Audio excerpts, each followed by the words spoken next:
식사 맛있게 하셨죠? 자, 396페이지 소유권입니다. 일단 의인은 물건을 사용할 수 있고 처분할 수 있고 사용할 수 있고 수익할 수 있고 처분할 수 있는 권리가 소유권인데요. 오른쪽 하단에 보시면 상린관계란 말이 나오죠. 이거는 그냥 개념만 좀 생각해 보시면 되는데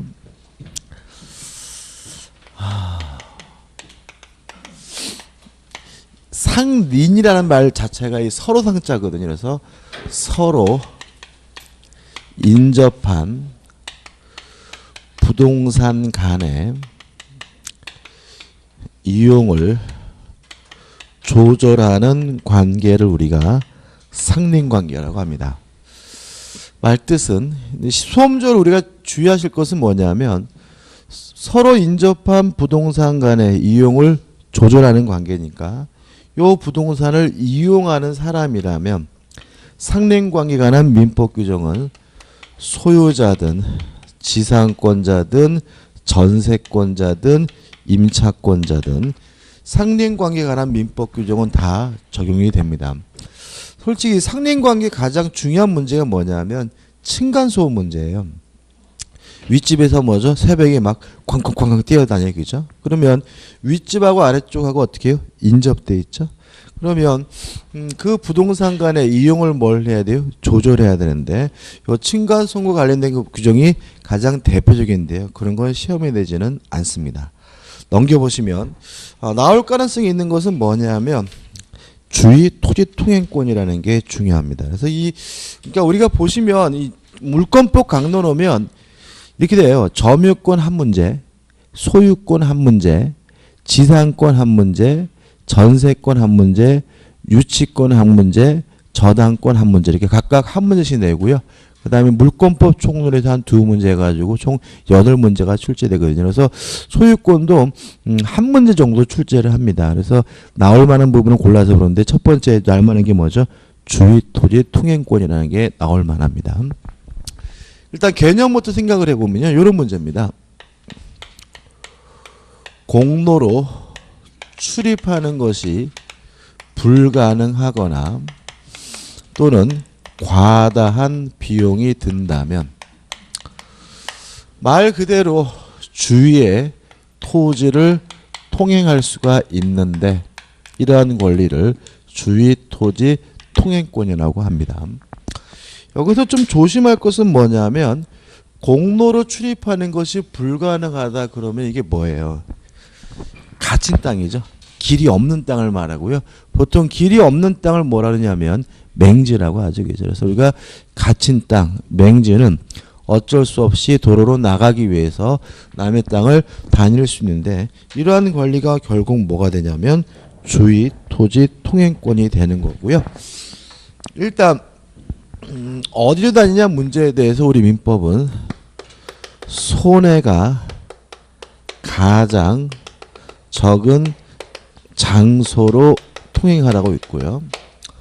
어떤 방법으로 통행하냐 문제에 대해서는 손해가 가장 적은 방법으로 통행을 하라고 규정을 하고 있고요.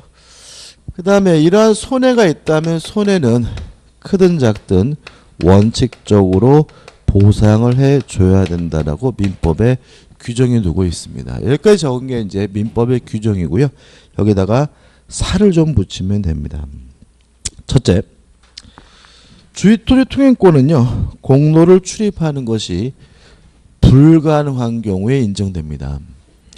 가능한 건지 불가능한지 판단하는 기준이 필요한데 우리 판례는 형식적으로 판단하지 않고요. 실질적으로 판단합니다. 이게 무슨 말이냐면 지적도를 발급받아 봤더니 길이 있어요. 근데 길이 있는데 누가 거기에다가 축사를 지어놔가지고 다닐 수 없는 상태예요. 그래도 주위토지 통행권이 인정이 된다. 다시 말하면 형식상 도로가 있느냐 없느냐 이렇게 따지는 게 아니라 실질적으로 도로로 나갈 수 있느냐 없느냐 이렇게 따진다는 거죠. 그 다음에 불가능해야 됩니다. 따라서 좀 더 편리하다. 좀 더 지름길이다. 이런 이유만으로는 주위토지 통행권이 인정될 수가 없고요. 불가능해야 됩니다. 따라서 추후에라도 나중에라도 공로가 개설이 되면 기존의 주의토지통행권은 뭐 하게 되냐면 소멸하게 된다는 것까지 일단 기억하시면 됩니다. 보통 이제 우리가 가끔 TV에 보시면 뭐 추정 60분 뭐 이런 거 보면은 지금도 추정 60분 있나요? 그 땅 주인이 길을 막아서 못 살겠다. 이런 게 가끔 나오잖아요. 그죠? 가끔 나오는데 그런 것들의 결론 보면 꼭 뭐가 나오냐면 담당 공무원이 나오죠. 마지막이죠. 이렇게 뭐죠? 바둑판 모자이크 처리하고 음성 변조해가지고 그게 말이죠. 어쩔 수 없고 이렇게 나온단 말이죠. 이게 왜 그런 얘기가 나오냐면 남의 땅을 다닐 수 있는 주의 토지통행권이 인정되려면 공로로 출입하는 것이 뭐예요? 불가능해야 돼요. 근데 보통 그런 프로들의 내용을 뭐냐면 땅 주인이 못 다니게 막았기 때문에 불편하다. 많이 돌아가야 된다. 이런 얘기거든요. 다시 말하면 좀 더 편리하다. 지름길이다. 이런 이유만으로는 주의토지통행권 인정되지 않고요. 남의 땅 다닐 수가 없습니다. 또 가끔 보면은 이제 또 기자 물어본 땅 주인 만난단 말이죠. 만나가지고 왜 막았습니까? 그랬더니 저쪽으로 길이 새로 생겨가지고 막았다. 정당한 겁니다. 왜냐하면 나중에라도 길이 만들어지게 되면 기존의 주의토지통행권은 뭐 하게 돼요? 소멸되기 때문에 땅 주인은 뭐죠? 못 다니게 막을 수가 있다. 법에서 이렇게 돼 있으니까 담당 공무원이 어떻게 하겠어요? 그게 말이죠. 어쩔 수 없거든요. 이렇게 나갈 수밖에 없다 이런 얘기죠. 그 다음에 장소와 방법에 대해서는 추상적이긴 하지만 규정되어 있지만 도로폭 범위에 대해서는 아무런 규정을 두고 있지 않습니다. 요 도로폭에 대해서 우리 판례는 현재의 토지 용도를 기준으로 해서 실질적으로 그 범위가 결정된다는 것이 우리 판례 입장입니다. 따라서 건축법에 나와 있는 규정은 적용되지 않습니다. 나중에 여러분들이 이제 관계법규에서 건축법 배우시면은 건물을 지으려면 도로폭이 제한이 있어요. 뭐 몇 미터 이상의 도로가 몇 미터 접근이 있거든요. 그거는 적용되지 않는다. 오로지 현재 토지 용도를 기준으로 해서 실질적으로 결정하게 되고요. 두 번째, 미래 용도도 뭐 하지 않냐면 고려하지 않습니다. 오로지 뭐만 가지고요? 현재 토지 용도만 가지고 따집니다. 그래서 만약에 현재 토지가 밭이라면 밭을 경작하기 위해서 필요한 범위에서만 다니는 거예요. 거기다가 전원주택을 지으려고 하잖아요. 그러면 땅 주인이 못 들어가게 뭐 할 수 있어요? 막을 수가 있습니다. 헛땅에다가 아파트를 지으려고 하잖아요. 땅 주인이 못 들어가게 뭐 할 수 있어요? 막을 수가 있습니다. 오로지 뭐만 가지고요? 현재의 토지 용도만을 가지고 도로폭 범위 내지는 인정 여부가 결정된다는 거 기억해 두시기 바랍니다. 그다음 원칙적으로 보상해 줘야 되는데 예외적으로 보상해 줄 필요가 없는 경우가 있습니다. 두 가지를 기억하시는데 첫째, 그동안 보상 없이 통행하여 온 자입니다. 요거는 근거는 뭐냐면 신의성실 원칙입니다. 일종의 뭐죠? 근반원 원칙이에요. 그동안 보상 없이 수십 년 동안 잘 다녔거든요. 근데 이제 와서 보상해달라고 청구하는 것은 신의성실의 원칙상 허용되지 않는다는 게 판례 입장입니다. 따라서 보상 없이 통행하여 온 사람에게는 새삼스럽게 뭘 청구하지 못하죠? 보상을 청구하지 못하고요. 두 번째, 우리 민법에서 규정하고 있는 건데요. 일부 양도 또는 토지의 분할로 인해서 맹지가 된 경우고요. 이걸 특별히 뭐라 그러냐면 무상주의 토지 통행권이라고 하고요. 따라서 뭐 할 필요 없냐면 보상할 필요가 없습니다. 요런 얘기입니다. 도로가 이렇게 있고요. 한 필지 토지인데 갑이 단독으로 소유하고 있어요. 근데 이 땅을 요렇게 잘라서 이렇게 팔았어요. 이게 뭐죠? 일부 양도죠. 그러면 갑은 이 땅을 이렇게 잘라서 팔면 을의 땅이 맹지가 된다는 걸 충분히 뭐 할 수 있어요? 예견할 수가 있기 때문에 을은 갑의 땅을 당연히 다닐 수가 있고요. 뭐 할 필요도 없죠? 보상할 필요도 없다는 거죠. 분할도 같은 얘기입니다. 도로가 있고 이렇게 한 필지 땅인데 갑과 을이 공유하고 있었거든요. 근데 땅을 요렇게 분할을 했어요. 그러면 갑은 을의 땅이 맹지가 됨을 충분히 뭐 할 수 있어요? 예상할 수가 있으니까요. 을은 갑의 땅을 다닐 수가 있고 뭐 할 필요 없죠? 보상할 필요는 없습니다. 근데 마지막 조심할 것은 뭐냐면 일부 양도 분할로 인한 무상 주의 통행권은 직접 당사자 간에만 적용된다는 것이 우리 판례 입장입니다. 누구에게만요? 직접 당사자 간에만요. 따라서 갑과 을 두 사람에게만 뭐예요? 무상인 거예요. 만약에 갑이 요 땅을 병에게 팔면 병은 을에게 뭐죠? 보상을 요구할 수가 있습니다. 요 땅 을이 정에게 팔면 갑은 정에게 뭐 할 수 있어요? 보상을 요구할 수 있습니다. 누구끼리만요? 직접 당사자 간에만 무상이라는 것이 우리 판례 입장이라는 거 기억해 두시고요. 이 정도 정리하시면 주의토지 통행권에 관한 문제는 무엇이든지 풀 수가 있습니다. 그 다음 5층에 보시면 소유권에 취득해가지고 뭐가 나오냐면 취득시효가 나오는데 이 취득시효도 좀 어렵긴 한데 일단 정리를 해봐야 되는데 일단 1. 취득시효의 일반에서 개념이 나오고요. 나번 시효로 취득할 수 있는 권리해가지고 소유권과 재산권이다. 여기서 우리가 기억할 것은 하단에 시효로 취득할 수 없는 권리들을 꼭 기억해 두시는데요. 첫째, 저당권은 시효로 취득하지 못합니다. 왜냐하면 점유하지 못하기 때문에요. 부양을 받을 권리 당연히 안 될 거고요.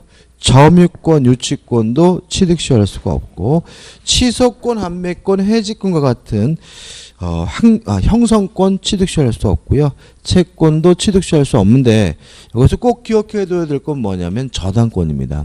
저당권은 점유하지 못하는 권리이기 때문에 취득시효를 못한다.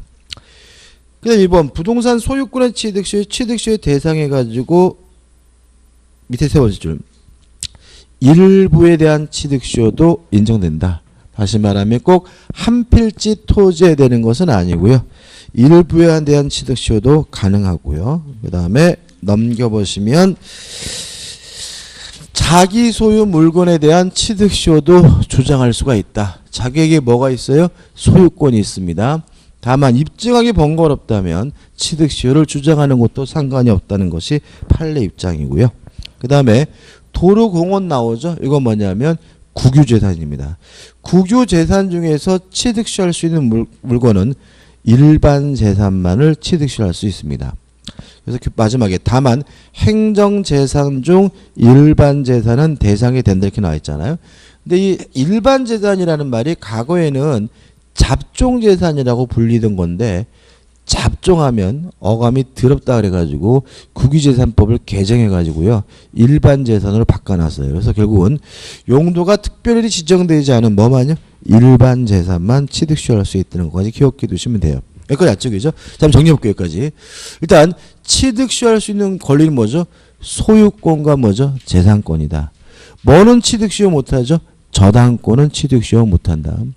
두 번째, 한 필지 토지일 필요는 없고요. 일부에 대한 취득시효 가능하다. 그 다음에 세 번째, 자기 소유 물건이라 하더라도 취득시효 주장할 수가 있다.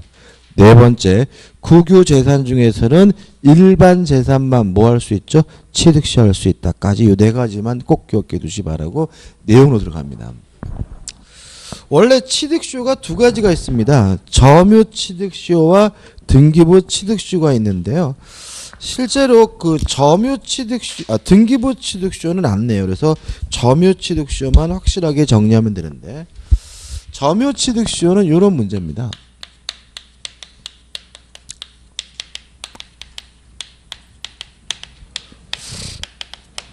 타인의 부동산을 점유하고 있고요. 20년 지나면 뭘 하냐면 취득시효를 하게 되는데 유의하실 것은 20년 지났다 그래서 바로 소유권을 갖게 되는 것은 아니고요. 등기를 해야 비로소 뭘 갖게 되냐면 소유권을 취득하게 돼요. 이런 걸 우리가 뭐라 하냐면 점유 취득시효라고 하고요. 점유 취득 시효 위한 점유는 소유의 의사가 있는 자주 점유해야 되고요. 평온하고 공연한 점유여야 합니다. 따라서 선의는 필요 없어요. 선악불문하고 취득시효할 수 있고요. 또 뭐는요? 무과실은 필요 없어요. 과실이 있더라도 뭐 할 수 있어요? 취득시효할 수 있고 점유 취득시효하기 위해서 뭐만요? 자주이고 평온하고 공연 요 세 가지만 있으면 되는 거죠. 그 다음에 20년간 점유를 해야 되고요. 여기서 중요한 게 나오는데 취득시효가 완성되면 등기를 해야 비로소 뭘 가져요? 소유권을 갖는다는 말은 취득시효가 완성되는 순간 소유권을 갖는 것이 아니라 이전 등기해달라고 요구할 수 있는 등기 청구권을 갖게 되는데 요 등기 청구권은 물권적 청구권이 아니라 뭐죠? 채권적 청구권. 아까 기출문제 나왔었죠. 자, 왜 그러냐면 등기를 해야지 비로소 뭘 가져요? 소유권을 가져요. 그 말은 20년이 됐을 때는 뭐가 없어요? 소유권이 없으니까. 물권이 없으니까 이 사람의 등기 청구권은 뭐가 돼요? 채권적 청구권이 되는 거고요. 따라서 첫째, 소멸시효에 걸려야 합니다.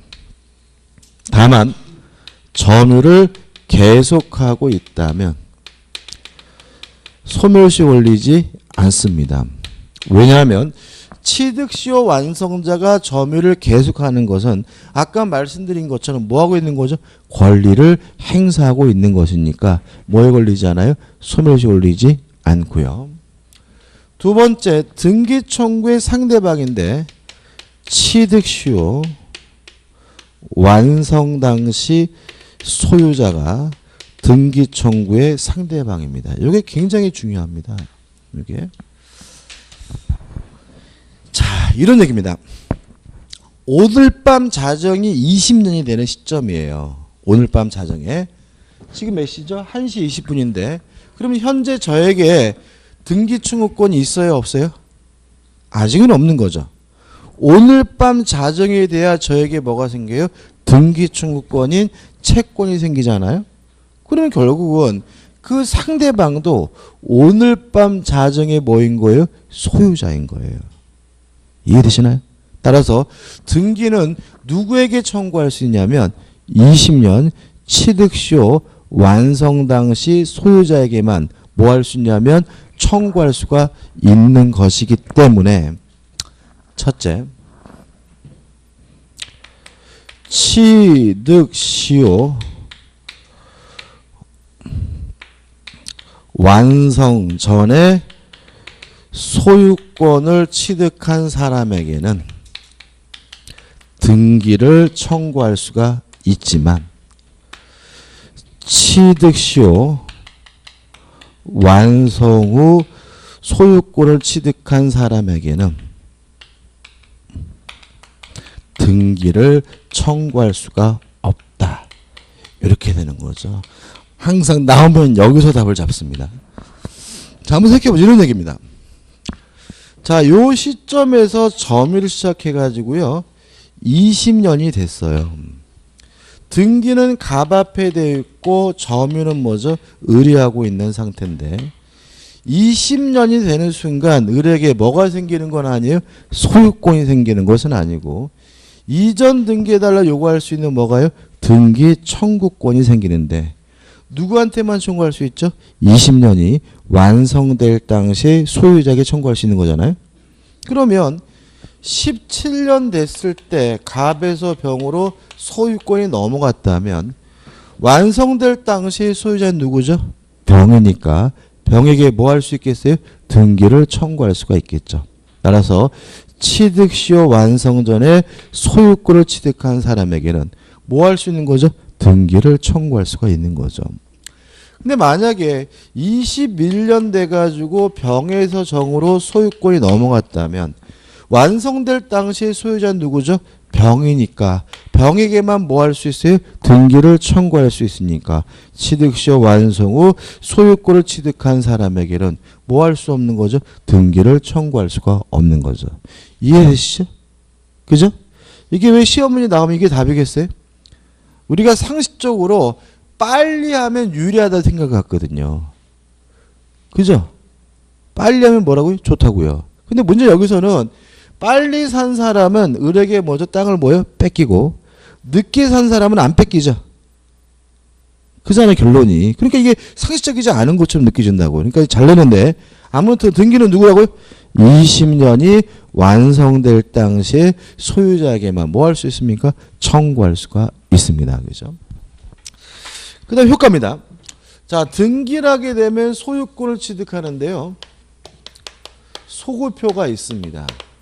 다시 말하면 점유 개시시로 소급해서 뭐가 인정이 되는 거죠? 소유권이 인정되는 거죠. 다시 말하면 20년이 완성됐다는 이유로 등기를 하면 언제부터 소유자가 됩니까? 점유를 개시한 때로부터 소유자가 됨을 주의하시기 바랍니다. 다 한 겁니다. 그래서 교재 잠깐 보시면은 이 소유의 의사로 병원 공연하게 점유할 것 3. 20년간 점유를 해야 되는데 어쩌고저쩌고 복잡하게 나와 있지만 결국은 취득 시효 완성 당시 소유자에게 등기 청구의 상대방이 된다는 거 좀 주의하시기 바라고. 설명이 고민인데 그 20년간 겸유하고 그 나온 내용은 뭐냐 이런 얘기입니다. 한번 생각해 보세요. 등기는 갑이 하고 있고요. 점유는 누가 하고 있냐면 을이 하고 있어요. 이런 상태에서 20년이 되면 그런 완성될 당시에 소유자에게만 뭐 할 수 있어요? 등기를 청구할 수가 있으니까 완성될 당시에 소유자면 누구예요? 갑이라면 누구한테만요? 갑에게만 뭐 할 수 있어요? 등기를 청구할 수가 있는 거죠. 따라서 21년 돼서 갑에서 병으로 소유권이 넘어가면 요 병에게는 뭐 할 수 없습니까? 등기를 청구할 수가 없는 거죠. 그죠? 그죠? 누구한테만요? 완성될 당시에 소유자에게만 뭐 할 수 있어요? 등기를 청구할 수가 있는 거죠. 그랬더니 을이 여러분과 같은 표정을 짓는 거죠. 뭔 개소리하기죠? 그래서 을이 이런 얘기를 하는 거죠. 제가 생각해 보니까 요때가 아니라 1년 뒤였던 것 같은데요 라고 1년을 늦출 수가 있다면 얘를 뭐로 바꿔버릴 수 있어요? 완성될 당시에 소유자로 바꿔버릴 수 있죠. 그러면 안 되겠죠. 그래서 규정에 나오는 것이 원칙 점유 개시 기산점은 임의로 선택할 수 없는 거예요. 을 멋대로 뒤로 1년 늦출 수는 없는 거죠. 왜냐하면 얘가 1년 뒤로 늦춘다면 요 병과 같은 사람이 뭘 봐요? 피해를 보니까요. 예외 병과 같은 사람이 없다면 얘가 10년 늦추든 20년 늦추든 피해볼 사람이 없기 때문에 등기 명의인의 변동이 없다면 임의로 뭐 할 수 있어요? 선택할 수가 있다. 이런 말이 나오는 거죠. 이것도 결국은 뭐냐면 등기는 누구한테 청구할 수 있다고요? 20년 완성될 당시에 소유자에게만 청구할 수 있다는 논리 때문에 나오는 겁니다. 더 이상 깊이 안 들어가는데 뭐 나중에 뭐 문제 보다 보면 판례 같은 게 나오는데 판례들도 다 결국은 뭐냐면 누구한테만요? 20년이 완성될 당시 소유자에게만 등기를 청구할 수 있다는 것 때문에 나오는 판례고요. 여기다가 제 별을 10개를 그리고 싶을 정도로 중요한 말이고요. 이거 꼭 확실하게 뭐 하셔야 돼요?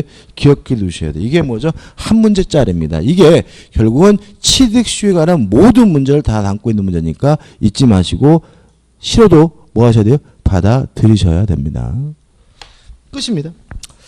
그 다음에 등기부 취득시효는 안 할 거고요. 그 다음에 오른쪽 하단에 보시면 취득시효 효과에서 원시 취득이란 말이 나오고 넘기셔가지고 나번 등기 청구와 상대방 해가지고 지금 제가 열심히 말씀드리고 있는 완성될 당시의 소유자에게 뭐죠? 등기 청구의 상대방의 말이 나오고요.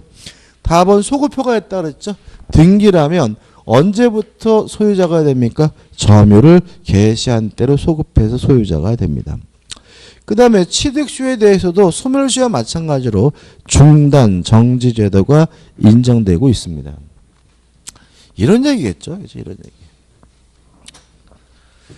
등기는 갑이 하고 있고요.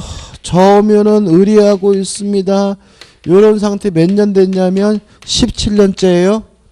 몇 년만 더 지나면 갑이 땅 뺏깁니까? 3년 지나면 땅 뺏기죠? 그래서 갑이 17년 됐을 때 와가지고 을한테 가서 야 이 그저튼 인간아 내 땅이니까 나가라고 라고 막 권리를 행사하려고 보니까 을이 끝내주는 뭐예요? 미인이에요.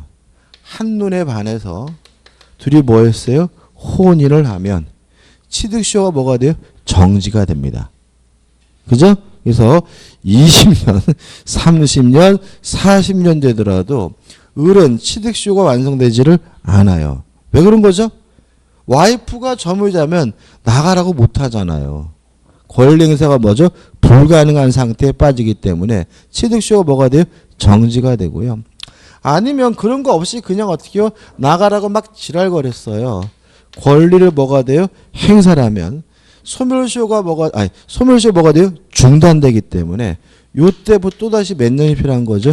20년이 필요합니다. 왜냐하면 취득시효에 대해서도 뭐가 적용됩니까? 중단정지제도가 적용이 되기 때문에. 그 다음에 7번 시효이익의 포기 소멸시효 똑같습니다. 완성되기 전에는 포기할 수 없고요. 완성된 후에는 뭐 할 수 있어요? 포기할 수가 있다. 끝이죠. 그 다음에 우측에 선전습득 발견은 안 할 거고요. 넘겨보시면 405페이지에 뭐가 나오냐면 부합이 나옵니다. 이 부합은 좀 정리를 해야 됩니다.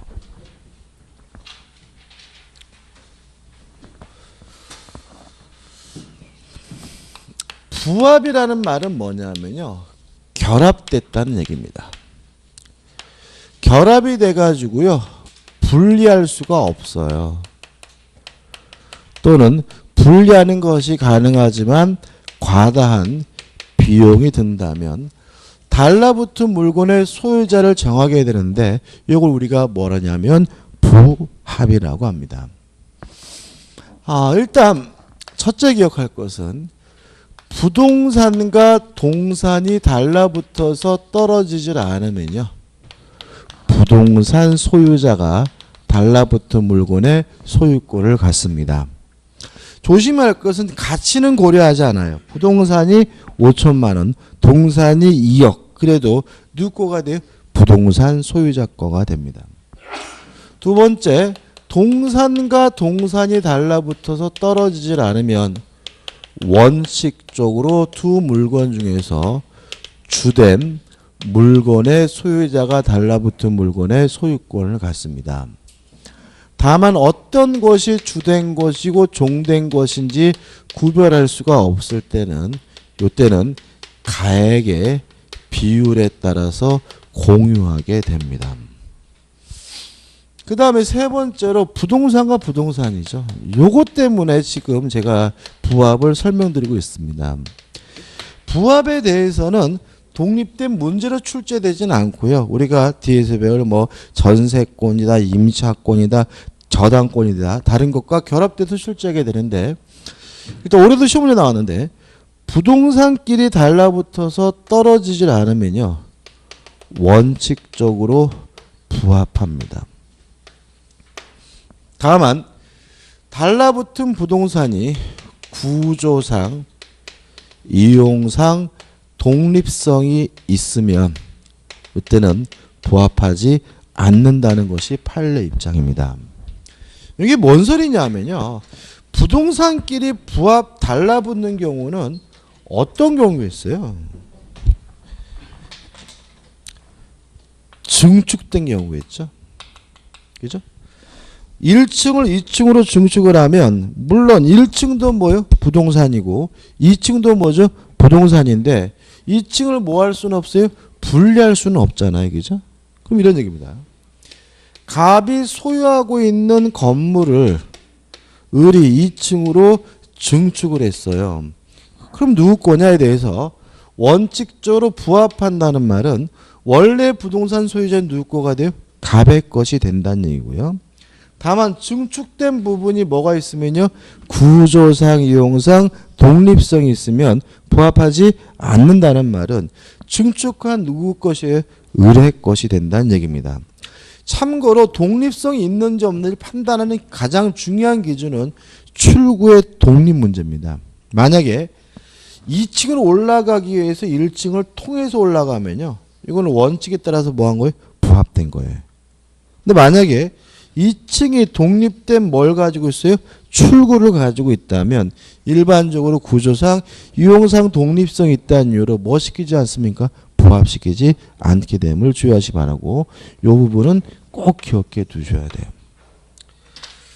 그 다음에 부동산과 토지와 수목입니다. 원칙적으로 부합합니다. 다만 권원이 존재하는 경우에는 이때는 부합하지 않습니다. 자, 이런 얘기입니다. 갑이 땅을 가지고 있는데요. 갑의 땅에다가 을이 나무를 심었어요. 이 나무를 심으면 원칙적으로 부합된다는 말은 토지 소유자는 누구 거가 돼요? 갑의 것이 된다는 거죠. 근데 만약 을에게 지상권이다, 전세권이다, 임차권인과 같은 남의 토지에 나무를 심을 수 있는 뭐가 있다면요? 권원이 존재한다면 그때는 부합되지 않는다는 말은 누구 거가 돼요? 을의 소유가 된다는 얘기입니다. 이해되시죠? 그죠? 이해되시죠? 안 되시나요? 되시죠? 그죠? 그죠? 토지 농작물입니다. 부합되지 않습니다. 우리 판례는요, 농작물에 대해서는 아주 확고하게 토지에 대해서 부합되지 않는다는 게 판례 입장이에요. 그래서 기억을 돕기 위해서 말씀드리면 이런 일이 발생할 수가 있어요. 갑의 갑이 땅을 가지고 있는데 빈 땅이거든요.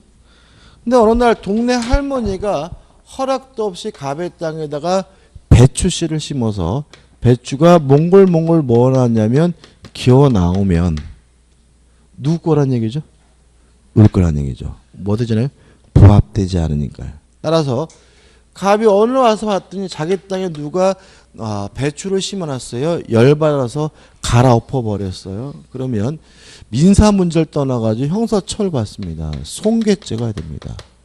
왜냐하면 남의 물건을 뭐죠? 깨부신 거니까요. 함부로 갈아엎으면 안 되고요. 그래서 갑이 갈아엎을 수가 없어서 을이 못 들어오게 여기다가 녹색 펜스를 쳤어요. 이건 뭐죠? 업무 방해죄입니다. 웃을 일이 아니에요. 왜냐하면 을의 배추를 경작할 수 있는 업무를 갑이 뭐죠? 방해하고 있는 겁니다. 그래서 갑은 을이 이 배추를 추수할 때까지 뭐 하셔야 돼요? 기다려셔야 돼요. 판례 확고한 태도고요. 만약에 이거를 이런 식으로 처리하게 되면 이게 뭐가 개입돼요? 형사 문제가 개입되기 때문에 갑은 을이 하자는 대로 끌려갈 수밖에 없으니까 항상 뭐 하셔야 돼요? 조심하셔야 되고, 이런 거 가끔 있죠. 팻말 세웠죠. 팻말 세우고. 경작 금지. 이 의미 있어요? 없어요? 의미 없습니다. 아무 의미 없는 거예요. 경작 금지라고 해놨더라도 을이 심은 누구 거예요? 을 거예요. 갑이 뭐죠? 깨볼 수가 없으니까 항상 뭐 하셔야 돼요? 조심하셔야 되고. 그래서 최근에 빈 땅에 녹색 펜스 많이 쳐놓죠. 이게 가장 큰 이유가 요 농작물 때문에 땅을 이용하지 못할 수가 있기 때문에 하는 거니까 좀 기억해 두시기 바랍니다. 그다음 마지막으로 왜 수목은 부합하고 농작물은 부합하지 않을까요? 차이가 뭐죠? 침해 기간이죠. 그쵸? 침해 기간이죠.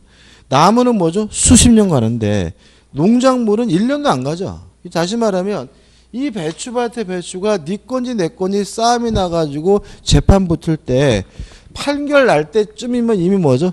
다 묵은지 내지는 뭐죠? 다 먹어버렸다. 굳이 이거를 뭐 굳이 갑에게 줄 필요는 없다 이런 의미고요. 그럼 만약에 을이 갑의 땅에다가 인삼을 심어놨어요. 인삼은 을의 것인가요? 갑의 것인가요?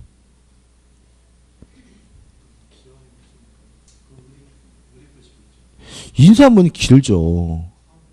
3은 융종군 험상인데요. 다시 말하면 기한이 문제가 아니라 수확하기 위해서 기간이 배추는 너무 짧다고요. 배추는 몇 개월이 안 있으면 뭐죠? 수확하니까 누구 거예요? 경작자 건데 나무는 뭐죠? 길다고요. 그러니까는 농작물도 단연세 작물만 부합 안 되는 거예요. 인삼 같은 건 뭐죠? 부합됩니다. 그죠? 취매 기간이 뭐죠? 장기잖아요. 그래서 우리가 농작물이라는 이유로 부합되지 않는 것은 뭐만요? 1년생 작물의 하나입니다. 뭐 벼나 배추나 이런 걸 말하고 뭐 도라지, 인삼 이렇게 몇 년이 필요한 작물은 뭐죠? 토지에 부합하기 때문에 을 게 아니라 누구 거예요? 갑의 것이 된다는 게 판례 입장입니다. 그래서 남에다가도 뭘 심으려고 하면 인삼 심지 마시고요. 뭐죠? 배추나 뭐 쪽파나 이런 걸 심는 게 더 좋습니다. 이 정도만 정리하시면 될 것 같아요. 그 다음에 이제 407페이지 오시면 뭐가 나오냐면 공동 소유가 나옵니다. 자, 시험이 어떻게 나오냐면 점유취득쇼에서 나올 가능성이 한 40%, 그 다음에 공동소유에서 나올 가능성이 40%, 그 다음에 나머지 20%는 뭐죠? 주유토유토용권이에요. 그러니까 다시 말하면 취득시효와 공동소유는 뭐죠? 교대로 출제되는 경향이 있고요. 요 부합은 왜 한 거죠? 용어 정리입니다. 나중에 써먹기 위해서 한 것이지 부합이 독자적 문제 내는 것은 없으니까 좀 주의하시기 바라고. 그래서 공동소유가 중요하고요. 작년에는 취득시효가 나온 게 아니라 어디서 나왔냐면 공동소유에 나왔습니다. 그러니까 출제 경향은 최근에는 취득시효보다 뭘 중요시하냐면 공동소유를 중요시합니다. 표를 하나 그려볼 건데요. 이거 아마 전에 한번 그렸던 것이 기억이 나는데요.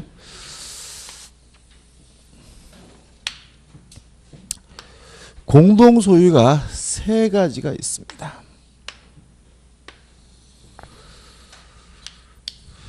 그래서 이 공동소유에 대해서는 일단 제가 지금 적어드리는 요 표를 반드시 뭐 하셔야 되냐면 숙지해 두셔야 됩니다. 일단 세 가지가 있죠. 공유와 합유와 총유가 있습니다. 의의는요, 이렇게 정리할 겁니다. 법인, 아닌, 사단의 소유 형태가 총유고요. 법인 아닌 사단이 뭐였죠? 조직과 체계가 완비됐지만 설립 등기를 안 하고 있는 사람의 모임이 뭐죠? 법인 아닌 사단이고요. 우리 민법에서는 교회와 종중이 가장 중요한 뭐죠? 법인 아닌 사단입니다. 그 다음에 조합의 소유 형태가 합이고, 조합이 뭐였죠? 공동의 목적만 있을 뿐 아무런 조직도 체계도 없는 사람의 모임을 말하고요. 가장 대표인 것이 뭐였죠? 동업자였죠. 그리고 이 두 가지를 제외한 나머지 기타 공동 소유는 다 뭐가 되냐면 공유가 됩니다. 이거 특징들을 볼 건데요. 첫째, 지분이 있느냐 문제입니다. 공유 지분 있고 합유 지분 있지만 총유는 뭐가 없습니까? 지분이 없습니다. 그래서 교회 다닐 때는 권리가 있지만 관두면 뭐예요? 땡이에요. 교회를 관두면서 자기가 낸 헌금에 대해서 달라고 뭐 할 수 없습니까? 요구할 수 없고요. 가장 주된 특징은 뭐가 없기 때문에 지분이 없기 때문에 그러한 특징이 있고요. 그 다음에 지분을 처분할 수 있느냐 이 문제에 대해서 공유는 자유롭게 처분할 수 있고요. 합유는 전원의 동의가 있어야 팔아먹을 수가 있습니다. 왜냐하면 합유 지분을 팔아먹는다는 말은 동업자가 뒤바뀌게 돼요. 예를 들어서 제 친구 5이서 모여가지고 노래방 하기로 했어요. 그런데 그 한 명이 자신의 지분을 팔아먹으면 그 친구 대신 다른 사람이 뭐가 돼요? 동업자가 되는 거죠. 그래서 합유는 지분을 팔아먹으면 뭐가 바뀝니까? 동업자가 바뀌게 되므로 다른 합유자 전원의 동의가 있어야지만 합유 지분을 팔아먹을 수가 있고요. 지분이 상속이 되느냐 이 문제에 대해서 당연히 공유 지분은 상속이 되지만 합유 지분은 뭐 되지 않냐면 상속되지 않습니다. 왜 그러냐면 합유 지분이 상속이 되면 동업자적 지위가 뭐가 돼요? 상속이 되기 때문에 그렇고요. 유가족은 손해보는 건 아닙니다. 보상은 청구할 수 있지만 그 동업자적 지위를 뭐 받을 수는 없어요? 승계받을 수는 없습니다. 저는 아들이 없지만 예를 들면 이런 얘기입니다. 제 친구하고 저하고 함께 동업을 해가지고 포장마차를 하기로 했어요. 그럼 제 친구와 저는 뭐죠? 조합이고 소형태는 뭐가 돼요? 합인데 제가 뒤졌어요. 근데 만약에 제가 가지고 있던 합의 지분이 제 아들에게 뭐가 돼버려요? 상속이 되면은 새벽 2시에 중학생 놈이 나와가지고 막 꼼장어도 굽고 막 잔치국수도 말고 막 이래야 된단 말이죠. 그래서 합의 지분 자체는 뭐 되진 않아요? 상속되지는 않고요. 제 아들은 다만 뭐만 청구할 수 있어요? 보상만 청구할 수 있다. 이렇게 되는 거죠. 그 다음에 목조물을 분할할 수 있느냐 문제에 대해서 공유는 자유롭게 분할할 수 있고요. 합의는 못합니다. 왜냐하면 합의물을 분할하게 되면 더 이상 뭐 할 수 없어요? 동업할 수 없으니까 헤어지는 게 낫지 굳이 자를 필요는 없다. 이렇게 되는 거죠. 그 다음에 이제 목조물에 관한 사항입니다. 아이고 잘못됐구나 이게. 목조물에 관해서 보존 행위는 공유는 합의든 단독으로 합니다. 목조물에 관한 이용 계량 행위는 공유든 합의든 지분의 과반수로서 합니다. 목조물에 관한 처분 계량 행위, 처분 변경입니다. 처분 변경 행위는 공유든 합의든 전원의 동의가 필요하고요. 총유는 이러한 모든 행위를 다 무엇을 통해서 하냐면 사원 총회의 결의를 통해서 하고요.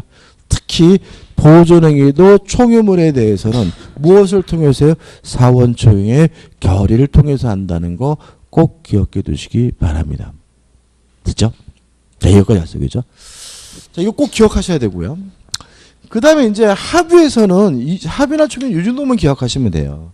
근데 공유는 뭐냐면 요걸 가지고 뭘 생각하셔야 되냐면 공유의 법적 성질을 생각하셔야 되는데 일단 말로 말씀드리면 공유란 소유권을 나눠 가지고 있는 것이지 물건을 나눠 가지고 있는 것이 아니다. 이 말이 중요합니다.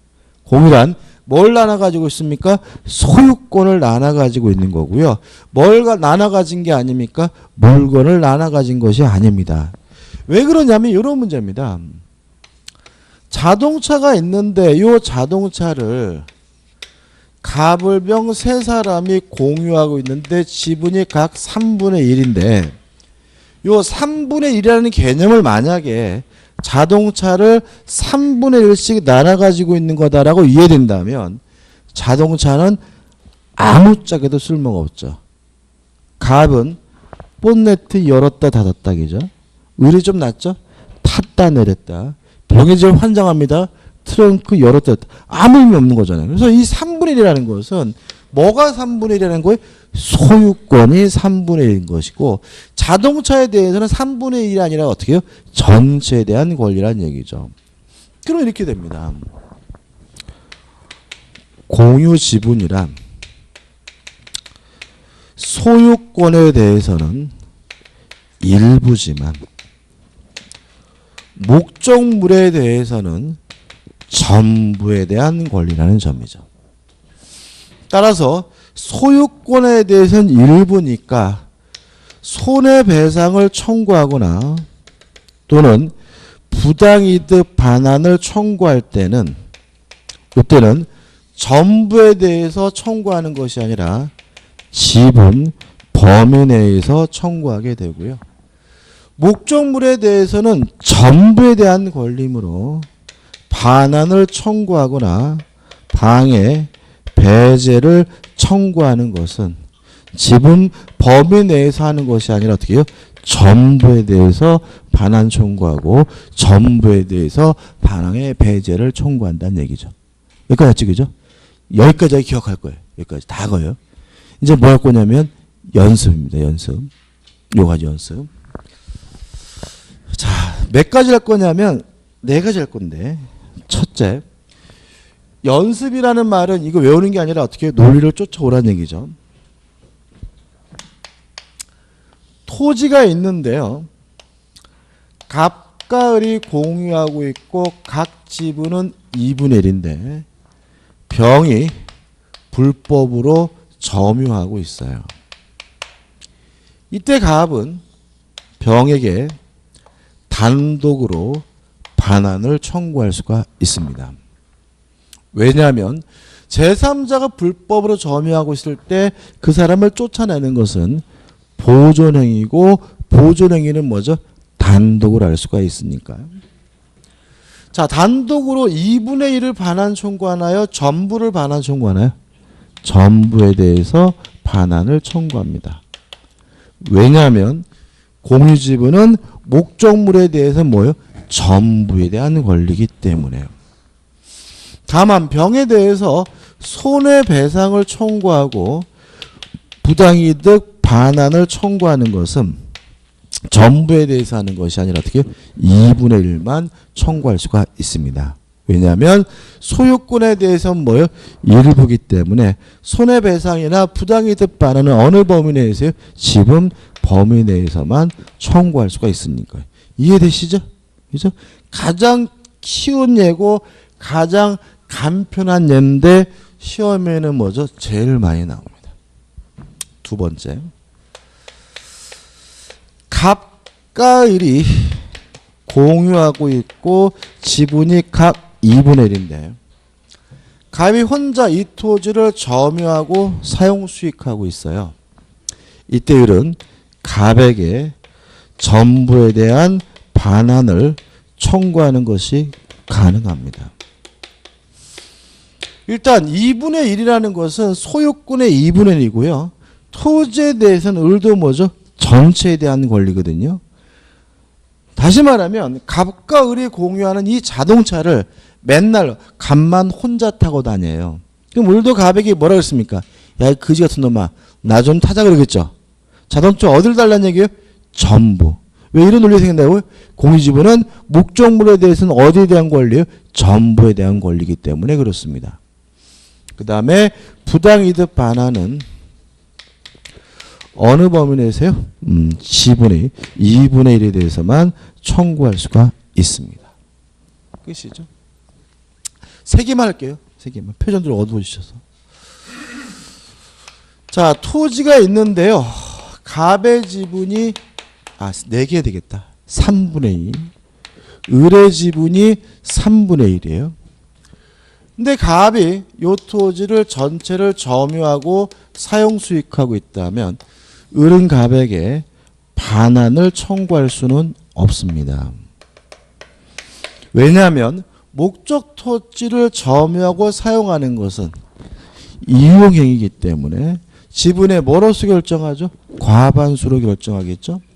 갑의 지분이 몇 분의 몇인가요? 3분의 2입니다.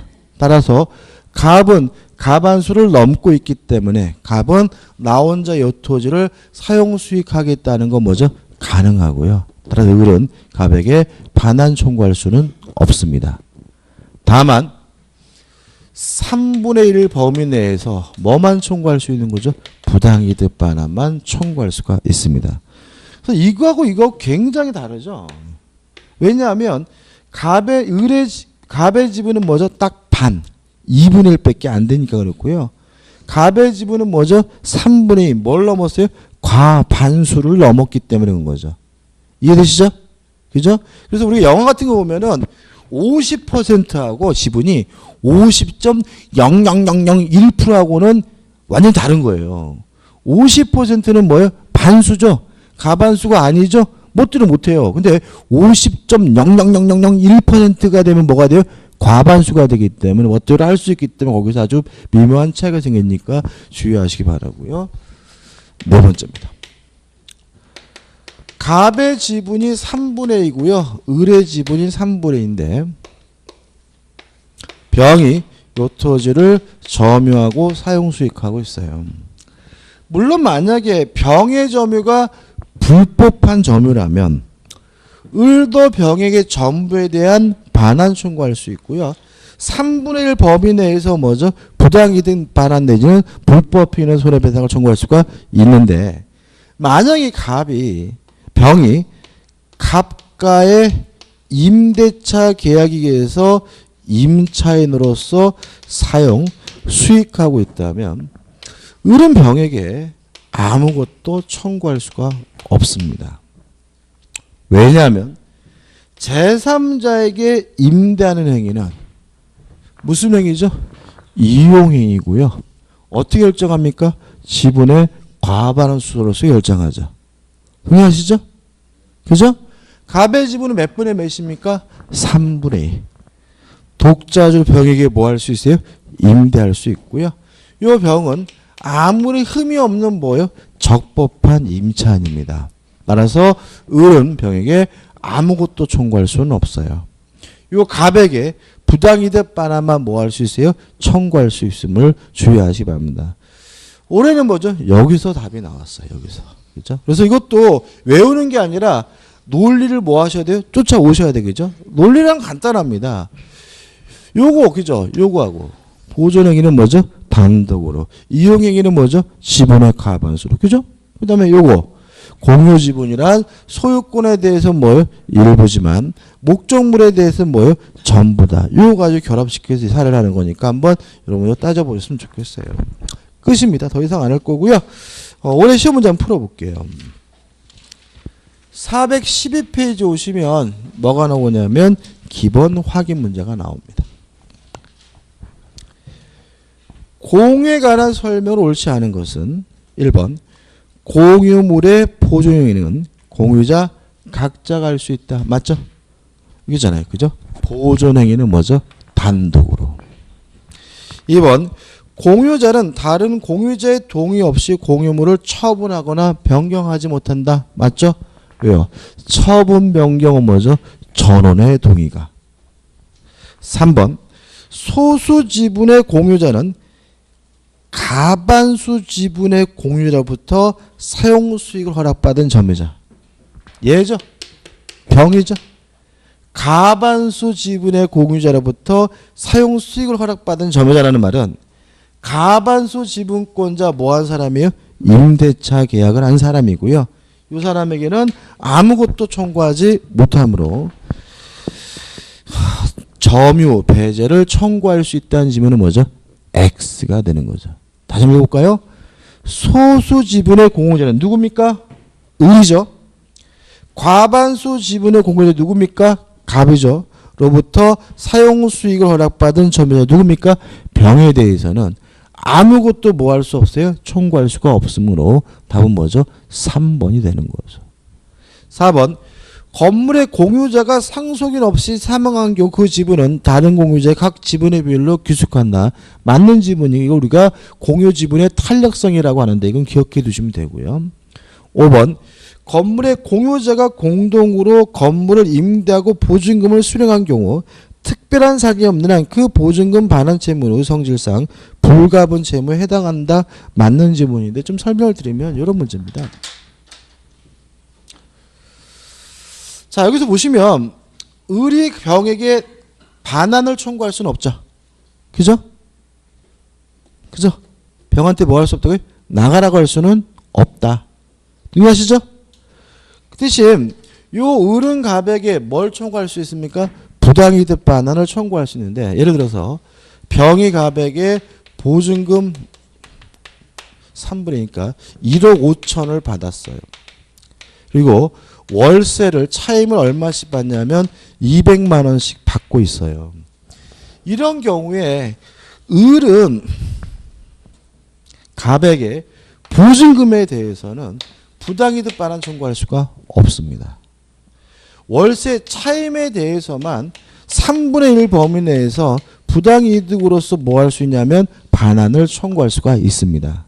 왜 그러냐면 5번 건물의 공유자가 공동으로 건물을 임대하고 보증금을 수령한 경우 특별한 사정이 없는 한 그 보증금 반환 채무는 성질상 불가분 채무라는 말은 분리할 수가 없다는 거예요. 그래서 1억 5천의 3분의 1인 5천을 누구한테 주면 안 돼요? 을에게 주면 안 되고요. 갑이 1억 5천을 어떻게 해요? 다 가지고 있어야 된다는 취지입니다. 이유는 왜 그럴까요? 그죠? 돌려줄 때입니다. 그죠? 또 더 말씀드리면 어차피 이 1억 5천은 갑이 병한테 뭐예요? 돌려줄 돈이기 때문에 갑의 입장에서 뭐가 아닌 거예요? 부당이득이 아니라는 거예요. 뭐만요? 월세만 안 돌려도 되잖아요. 그죠? 그래서 월세에 대해서만 뭐죠? 반환, 부당이득 반환을 청구할 수 있다는 게 우리 판례 입장입니다. 그래서 여기서 심각한 문제 생겨요. 만약에 갑이 연매기를 뭐만 받고 넘겨줄 수 있어요? 보증금만 받고 넘겨줄 수 있죠. 그잖아요. 월세 안 받고. 그러면 우리 완전히 어떻게 해요? 엿먹습니다. 그래도 할 수가 없습니다. 그래서 아까 50% 지분 가진 사람하고 50.00001% 지분 가진 사람하고는 하늘과 땅같이 차이가 있다는 거 좀 생각해 보시기 바랍니다. 일단 답은 뭐죠? 3번이 되는 거죠. 좀 쉬었다가요. 용의물권 지상권을 들어가도록 하겠습니다.